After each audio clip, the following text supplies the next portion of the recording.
Olá, meus amigos, como que vocês estão? Novamente aí vamos dar continuidade para a nossa próxima aula, Atenas e Esparta, tá? E qual é o nosso objetivo deste capítulo de Atenas e Esparta? Primeiro, a constituição social e política da cidade-estado de Esparta, como também a constituição social e política da cidade e estado de Atenas. E por fim, a diferença entre as duas cidades-estados, tudo bem? Começando esta aula, vamos prestar atenção, cada detalhe, pega a apostila, conforme vocês vão ouvindo a aula, tem as atividades, já fica facinho para vocês conseguirem responder na mesma hora e ficar facinho aí de entender, tudo bem? Até já! Bom, gente, então vamos lá, começando Atenas e Espartas, como nós já havíamos dito, né? Nós falaremos aí sobre a Constituição Social e Organização Política da Cidade-Estado de Atenas, Constituição Social e Organização da Cidade-Estado de Espartas e as diferenças entre Atenas e Espartas, tudo bem? Começando para falar Esparta, vocês estão olhando aí no mapa, que é este em amarelo, fica aí na região litorânea do mar Mediterrâneo. A polis, para os espartanos, era a pátria deles, ou seja, eles consideravam a sua própria pátria, o mundo deles era aquilo tudo, eles morreriam pela polis Espartas, tudo bem? Essa região da Esparta era a região da Lacônia, onde estavam os peloponesos, que foram dominados pelos dórios, já falamos isso na aula da semana passada, tá? E os dórios eram guerreiros, né? Então, esses guerreiros, eles formavam uma potência militar chamada Esparta. E essa região tinha muitas terras férteis, facilitava então o cultivo de cereais, e os dórios também usavam muito o ferro. E por conta desses ferro, eles faziam grandes armamentos, tá? E os dórios, então, tentaram dominar a cidade vizinha, Messênia. Esses resistiram e causaram 3 guerras com os espartanos. Porém, logo da primeira guerra, os espartanos fizeram com que os messênios, eles virassem ilotas, que era um tipo de escravo, tá? Doava metade de suas terras para os espartanos. Os ilotas, então, além de perder aí na parte da primeira guerra, todas as terras deles, a metade era dada para os espartanos. A diferença é que os ilotas não eram um escravo, eles não perdiam tudo, tá? Porque eles poderiam casar, eles poderiam ter família, eles poderiam cultivar e ter plantações. Como eles plantavam, tudo que eles faziam era igual dos espartanos, os espartanos aproveitaram que ganharam e aí deixaram que os ilotas dessem as plantações, as comidas todas para eles, e além da parte da terra, né? E aí eles se dedicavam à arte militar. Os espartanos, então, tornariam grandes guerreiros. Tudo bem? A política e social deles, né? A divisão social deles era apenas por descendência, ou seja, toda a elite espartana era apenas aqueles que eram descendentes dos dórios. Então, só era considerado elite quem fosse descendente dos dórios, tá? E esses daí teriam, quem era os espartanos, então, de sangue, eles poderiam fazer atividades ligadas somente ao Estado, ou seja, as funções políticas e militares. Eles não poderiam fazer outros tipos de trabalho, tá? Qualquer atividade manual ou de caráter econômico era proibido para a elite espartana, tá?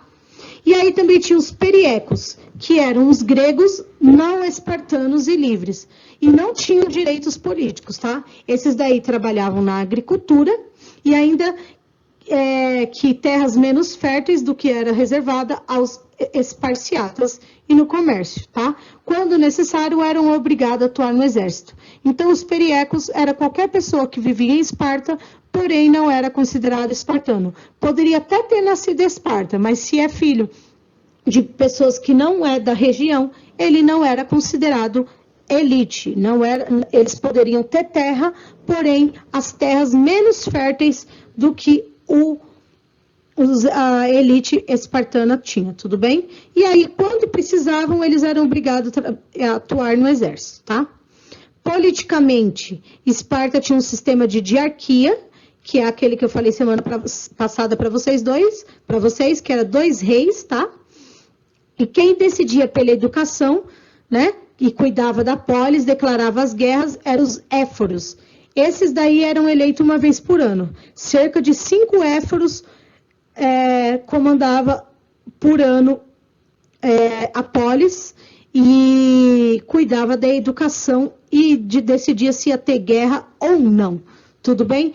Esses éforos, assim como a educação espartana. Se vocês repararem na imagem, tem jovens guerreiros, como também mais velhos, né? As leis espartanas, gente, todo mundo deveria seguir. Ela era muito rígida, tá? Como, por exemplo, da criança. Quando a criança nascia, ela era examinada imediatamente por um conselho de anciãos, que é os guerreiros que já passaram da idade, depois dos 60 anos, que não tinham mais condições de lutar. Então, esses conselhos de ancião ia lá verificar quando a criança nascia, para verificar se ela era sadia, era uma criança sadia, não tivesse, era resistente, né? Tinha saúde. Se ela nascesse com alguma deficiência, era sacrificado imediatamente. Eles já matavam aquela criança imediatamente. Se não nascesse com deficiente, nascesse uma criança sadia, elas poderiam ficar com a mãe até os 7 anos de idade. Depois dos 7 anos de idade, elas eram entregues aos responsáveis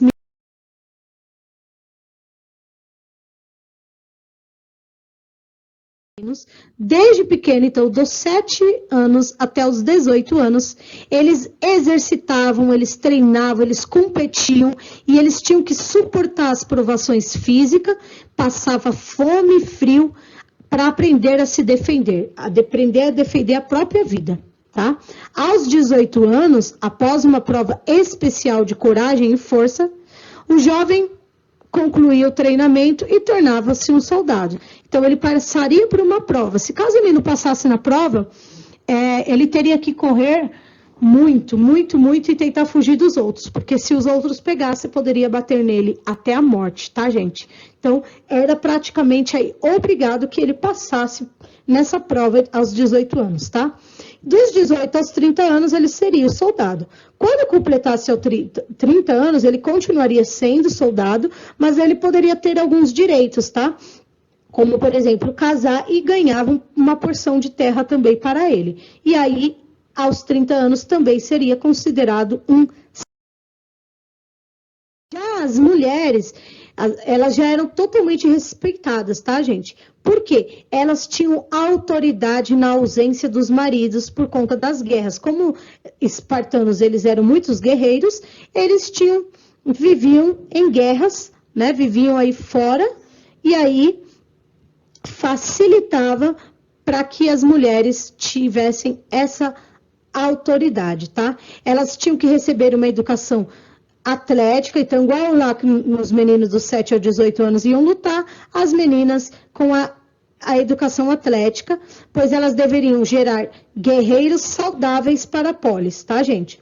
Elas participavam de jogos e podia comparecer a reuniões públicas, administrava o patrimônio familiar e até questões comerciais as mulheres tinham totalmente. Assim, gente, apesar de não termos, a gente ter sítios arqueológicos na região de Espartas, sabemos aí que esses gregos, todos eles, os espartanos, também eram religiosos. Por quê? Porque teve uma invasão dos persas, por volta de 490 a.C., e lá por volta, lá na região de Atenas, e os atenienses fizeram uma aliança com os espartanos, para expulsar os persas de lá. Quando os atenienses foram pedir ajuda para os espartanos, né, os espartanos receberam os atenienses bem e concordaram fazer a aliança, porém, os atenienses teriam que esperar durante 6 dias até que o ritual religioso que eles estavam participando acabasse. Ou seja, até em emergência, os espartanos obedeciam à religião, tá? E, além disso, os espartanos também faziam uma festa anual para Apolo, que era um dos principais deuses do Olímpio, tá, gente? Era uma divindade ligada ao sol, à profecia e à música, tá? Então, Apolo era um deus aí que eles adoravam fazer festa todos os anos. Agora falando de Atenas, onde vocês verem aí na imagem pequenininho, vermelho, bem lá no fundo, no final, Atenas, perto de Ática, tudo bem? Bom, a Polis de Atenas ela foi fundada pelos Jônios por volta do século aí de 10 a.C., ou seja, Esparta foi quem invadiu Esparta e fundou Esparta foi os Dórios e Atenas foi os Jônios, tá, gente? Guarda isso daí. Dórios, Esparta, Jônios, Atenas, tá? Os Jônios invadiram lá e aí surge Atenas, tá? Desde os primeiros séculos, desde que virou Atenas, essa região houve um significativo crescimento do comércio marítimo e localizava e facilitava o contato comercial e cultural de outras cidades. Ou seja, se vocês olharem onde está Atenas, era mais fácil, como está perto do Mar Egeu, fica fácil aí de navegar e fazer comércios por outras regiões, tá? Além do mais, Atenas também tinha muita reserva de minérios e fontes de importantes produtos de comércio, tá, gente? Como argila de qualidade para a produção de cerâmica também, tá? Isso era diferente dos espartanos, porque os atenienses se dedicavam a isso e ainda também dedicavam às atividades intelectuais, que os espartanos já eram guerreiros, não queria saber de intelectualmente. Tá? Os atenienses acumulavam riquezas e objetos e se dedicavam ao comércio e grandes construções também, como a gente viu lá, por exemplo, a Acrópole é uma das construções lindas. E a organização social de Atenas era formada de 3 formas, né? Eupátridas, metecos e escravos. Os eupátridas significa bem-nascidos. Eram aqueles descendentes dos jônios, ou seja, sangue puro dos jônios, eram considerados eupátridas, tá? Ou seja, se eram aqueles só descendentes, eram a minoria. Então, a minoria era a riqueza, e essa riqueza era quem tinha agricultura, tá? Que quem cuidava da agricultura eram os homens livres e escravos. O casamento, então, só podia acontecer entre esses eupátridas, que eram os aristocratas, os grandes proprietários de terras, tá? Aí também tinha uns pequenos grupos aí de agricultores e artesãos que viviam na pobreza. Também tinha os trabalhadores rurais que não possuíam terras. Esses daí são os metecos, tá? Também é considerado metecos os estrangeiros, que eles tinham liberdade aí de artesanato, de agricultura, tudo, mas não podiam participar da política e nem casar com eupátridas, tá? E, por fim, os escravos, que aí, mais ou menos, depois de um tempo, 50% da população ateniense tornara certo? Esses estrangeiros, gente, que eram os metecos, com o tempo eles conseguiram enriquecer com o comércio e artesanato e assim passou a lutar para participar da política, né? E diferente das espartanas, as mulheres atenienses, elas eram submissas à autoridade do pai quando eram solteiras e depois que elas casavam, elas continuariam sendo do marido, autoridade dos maridos, tá? E a outra coisa, a educação delas, desde pequena, dos 7 aos 18 anos, elas eram educadas para ser esposas e mães, tá? Essas mulheres casadas que não precisavam trabalhar, elas sempre ficavam numa casa chamada gineceu, que era apenas para as mulheres, tá? Então, mulheres que andavam na rua, elas eram mal vistas, tá, gente? Então, assim, eles diziam que a mulher só poderia andar na rua quando fosse dia de festa, para exibir a beleza de suas mulheres, tá? No espaço das cidades, gente, as mulheres das classes mais elevadas não precisavam trabalhar, tá? Elas circulavam só nos dias de festa, como eu acabei de dizer, e para os gregos, homens e mulheres ocupavam espaços muito distintos. A semelhança dos deuses Hestia e Hermes. Estia era relacionada, sobretudo, à lareira que existia no centro das casas. E Hermes, o protetor dos mensageiros, estavam sempre colocando na soleira das portas. Portanto, ao lado exterior, ao lado da conquista do comércio e do trabalho fora de casa. A educação dos meninos era dedicada à oratória, prática de esporte e à música. Por quê? Tanto a poesia, música, teatro era muito valorizado lá em Atenas, tá, gente? Eles também faziam uma festa, sempre, todos os anos, para Dionísio, que era um deus do vinho. Então, vocês percebem que todas as polis, elas eram parecidas. A diferença entre uma e outra, você via aí, por exemplo, de Esparta e Atenas, que era a condição feminina. E essa organização política, ela foi formada aí pelos aristocratas, certo? Quando, no século 8 a.C., eles derrubaram a monarquia ateniense, tá?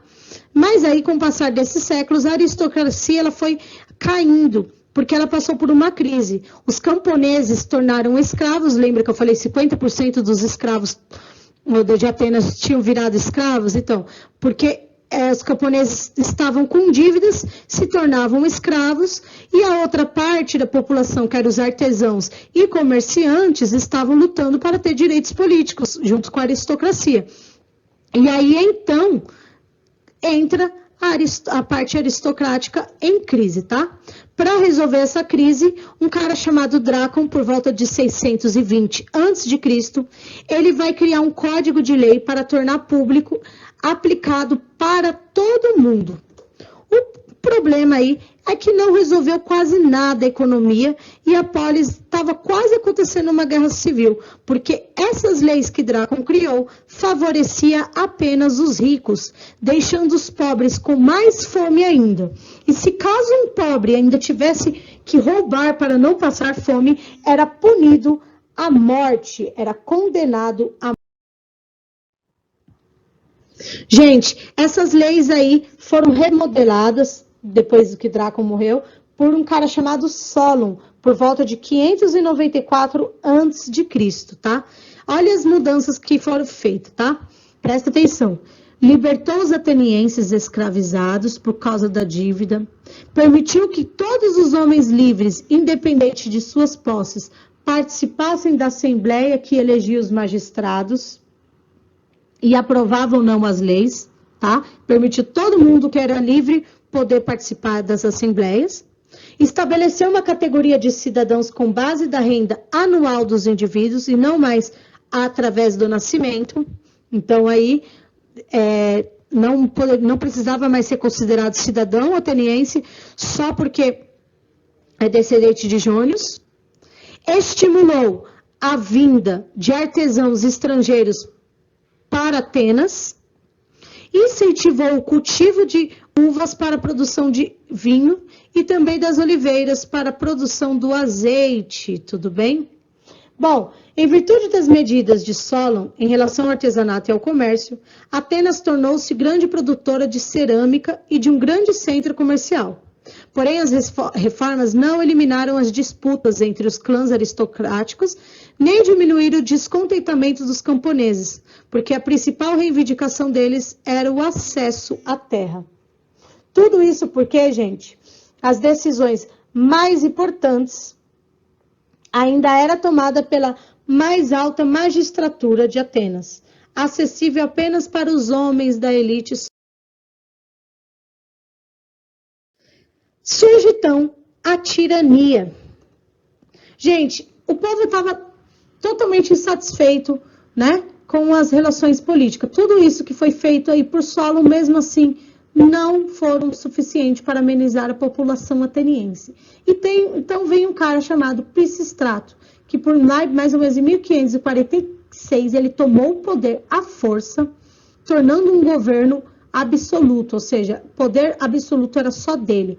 Ele exilava qualquer pessoa que fosse contra ele. Ele mandava embora de Atenas qualquer pessoa que fosse contra ele. Então, ele substituiu a oligarquia. O que a tirania era, então? era comum nas cidades e estados, tá? E eles geralmente apareciam como defensores dos pobres na luta contra a aristocracia. Por quê? Porque todas as terras dos grandes proprietários que era contra ele, quando eram expulsos de Atenas, ele pegava essas terras e distribuía para os pobres, distribuía para os pequenos, né? Para pessoas pobres que iam tornar pequenos proprietários. Ele dividia, a terra era grande, opa, aqui cabe, ó, vamos dividir essa terra em 5, para distribuir para 5 pessoas, um exemplo, né? Ele, então, também favoreceu a cultura e a economia de Atenas, tá? Ele ajudou bastante a cultura, e aí determinou também a instalação aí, colocou mais instalação de canais para abastecer mais água, para o povo ter mais água, tá? E ele também ajudou aquelas pessoas que receberam porções de terra, empréstimo para que essas pessoas pudessem plantar nas. Vem então a democracia, tá, gente? Gente, quando o Pisístrato morre, quem vai assumir é os Clístenes, assumiu esse poder, tá? Por meio de um método de redistribuição da população. Ele pôs, por fim, a tradicional prática de competição entre os clãs aristocráticos e os principais cargos do Estado. Então, ele pôs o fim a essa competição, substituiu essas práticas sustentadas pela tradição e pela autoridade de um novo sistema, concebido para garantir às pessoas que fossem leais à polis, a mesma maneira que eram fiéis às suas famílias e às tribos. Clístenes foi responsável, então, pela prática aí de política chamada ostracismo. Por quê? As 4 tribos que se originaram na cidade de Atenas foram substituídas por 10 novas, definidas, então, por território geográfico, chamado demos. Eles vão chamar de demos cada região. Por exemplo, nós temos aqui região Zona Leste, Zona Sul, Zona Norte. Tipo assim, lá eles fizeram mais ou menos assim, chamado de demos, né? Todo cidadão que era alistado aos demos, eu estava no demos, era alistado, tivesse 18 anos, fosse livre e tivesse pais ateniense, podia votar na Assembleia. Essas reuniões eram realizadas nas praças públicas, tá? Desse modo, Clístenes esperava favorecer a democracia de forma permanente de governo em Atenas, para proteger o Estado contra aquela tirania. Surge a democracia, que depois de vencer a guerra do Império Persa, as guerras médicas, falamos nisso semana passada, a democracia floresceu na cultura ateniense, tá? Ela cresceu, o Estado firmou por uma democracia direta, ou seja, todas as leis eram aprovadas pelos próprios cidadãos, não pelos outros políticos. Por exemplo, aqui no Brasil a gente vota no deputado, mas as leis são criadas pelos deputados e os outros deputados que vão aprovar ou recusar as leis. Lá na democracia direta, nós brasileiros teríamos aí direito de votar, nós mesmos aprovar a lei, tá? Também teve uma parte da democracia indireta, uma vez que o conselho criado por Solo para preparar os trabalhos da Assembleia dos Cidadãos, a Eclésia, fora mantido. Então, o que era a Eclésia, então? Podia participar qualquer cidadão adulto do sexo masculino. Essa Assembleia reunia 40 vezes por ano e os cidadãos votavam erguendo o braço. Os atenienses discutiam e votavam sobre os principais problemas do Estado e eles declaravam guerra ou firmavam tratados e decidiam ampliar os recursos públicos. E só podiam participar aí os cidadãos, homens de 18 anos. Mulheres, estrangeiros e escravizados não eram considerados cidadãos e não tinha atuação política. Tudo bem, gente? Essa é a nossa parte aí das guerras da democracia em Atenas. Tudo bem? Estamos aqui de volta, gente. Tudo bem? Olha, estou aqui com a apostila de vocês, né? Pra gente não ter dificuldade, pra gente não ter problema aí, eu vou explicar um pouquinho como que vai funcionar as atividades, tá bom? A primeira atividade que vocês terão aí para responder é da página 180, desenvolver e aplicar, tá? Que terá um texto que vai falar um pouquinho dos ilotas, a relação dos ilotas com os espartanos, tá? E aí vem a pergunta: quais eram as principais características de relacionamento entre espartanos e ilotas? Vocês vão ler o texto e vão responder. Também na nossa aula de hoje eu expliquei o porquê os espartanos se dedicaram mais para a luta. Por quê? Vocês vão me explicar isso daí, essa relação com os ilotas, tudo bem? Facinho, já dei quase a resposta, hein? Na página seguinte, a página 181, também terá um texto um pouco maior, este texto aqui. Vocês vão ler o texto e vão responder assim. Número 1. Quais eram as funções das mulheres espartanas em suas polis? Esparta, lembra que eu falei das duas funções das mulheres ateniense e espartana? Vocês vão responder das mulheres de Esparta, tá? Todas as mulheres nascidas em Esparta viviam de maneira apresentada no texto? Do jeito que está no texto, as mulheres viviam dessa maneira? Sim ou não? Tudo bem? Porque a vida das espartanas era diferente das outras mulheres da antiguidade. Busque argumentos neste e em outros capítulos já estudado.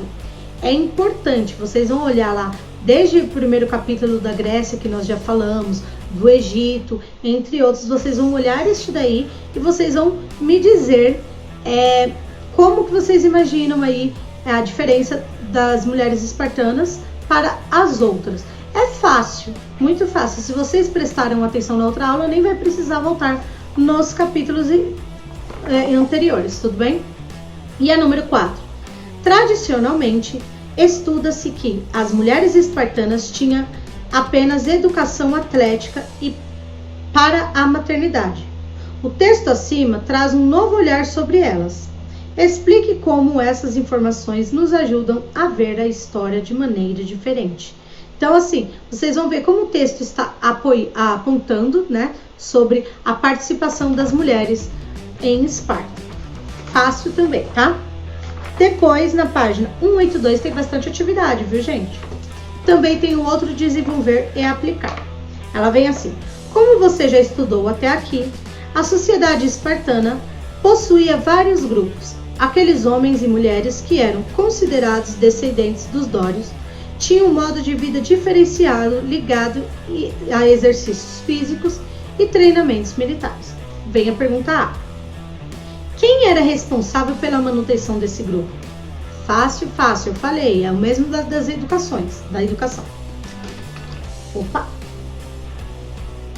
Ai, caramba! Quem eram as pessoas que trabalhavam na produção de alimentos e comércio? É correto afirmar que o modo de vida espartano era completamente diferente dos demais da cidade-estado do mundo grego? Justifique a sua resposta. Meninos e meninas do 6º ano, tem perguntas que vocês estão enviando para a professora que está assim: faz a pergunta, aí vocês respondem sim e não justifica a resposta. Isso não é resposta, tá bom? Tem que justificar por que vocês estão dando esta resposta, tudo bem? Não veio porque sim também, porque isso não é resposta. Eu quero entender, ver se vocês também compreenderam, tá? Questão número 3. Os espartanos deixaram poucas fontes históricas. Nós falamos isso na aula também. Eles não eram ligados aos bens materiais e menos ainda à escrita. Por isso existem poucas fontes arqueológicas sobre Espartas e os relatos sobre os espartanos foram escritos por outros gregos. Aí vem a pergunta, letra A. Quais aspectos da vida dos espartanos poderiam conhecer caso eles tivessem deixado um número maior de fontes? Letra B. Como a visão dos aliados de Esparta pode mudar a nossa visão sobre os espartanos? O que eles destacariam sobre a cidade? São duas perguntas em uma só, tá, gente? Tem que responder as duas coisas. Como a visão dos inimigos de Esparta pode mudar a nossa visão sobre os espartanos? Por que eles se destacariam sobre a cidade? Então, vocês vão falar um pouquinho dessa sociedade espartana, como que eles se comportavam e por quê, eram dessa forma, tudo bem?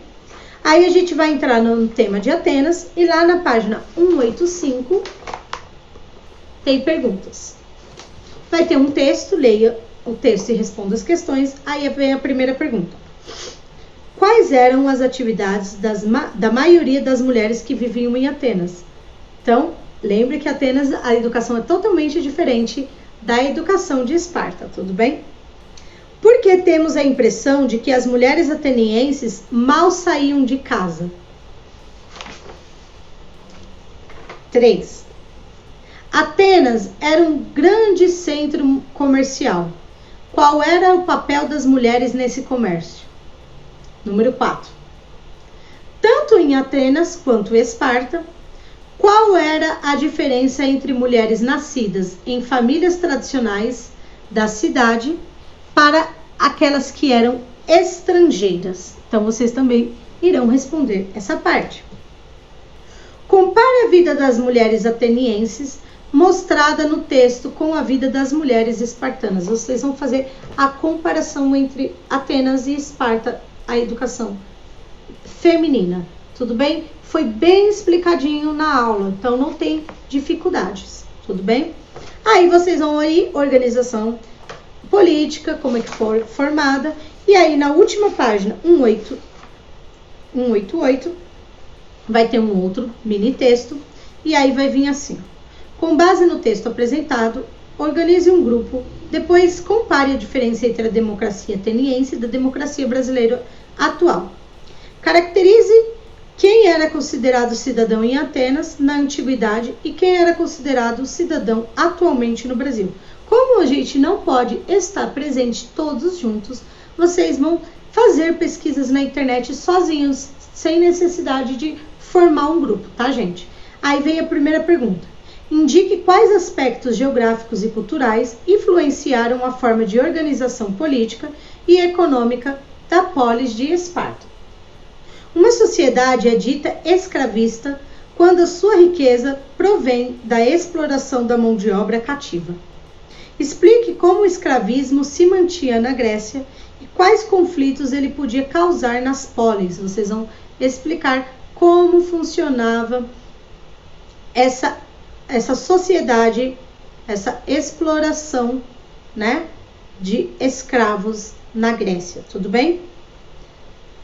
Número 3. Quais condições levaram a polis de Atenas a desenvolver a democracia? Porque virou uma democracia. Vocês também irão analisar essa parte e me dizer, tudo bem? Aí vem o 4, a questão 4, vocês vão ler outro texto, e aí vem a pergunta A e B.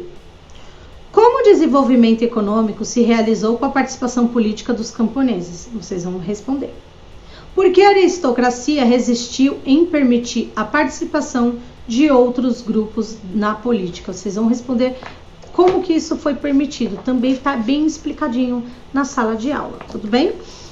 Gente, essas são as questões que vocês irão responder. Vou pedir para vocês responderem a caneta, porque a lápis vocês estão respondendo, enviando para a professora e eu não estou conseguindo ler, tá? Outra forma, ao tirar foto, se a sua apostila está reta, vocês devem pegar o celular e colocar sobreposto a imagem que vocês vão tirar foto. Vocês não podem tirar foto de assim, virada, dessa maneira que fica ruim. Tem que estar em cima, exatamente em cima da onde vocês vão tirar a foto, para que assim fique perfeitamente colocado, tá? E para finalizar, também enviado no meu e-mail, vocês irão completar na página 189 essa parte aqui, aonde a professora acabou de explicar nas videoaulas. Vocês irão colocar tudo aí, tudo bem?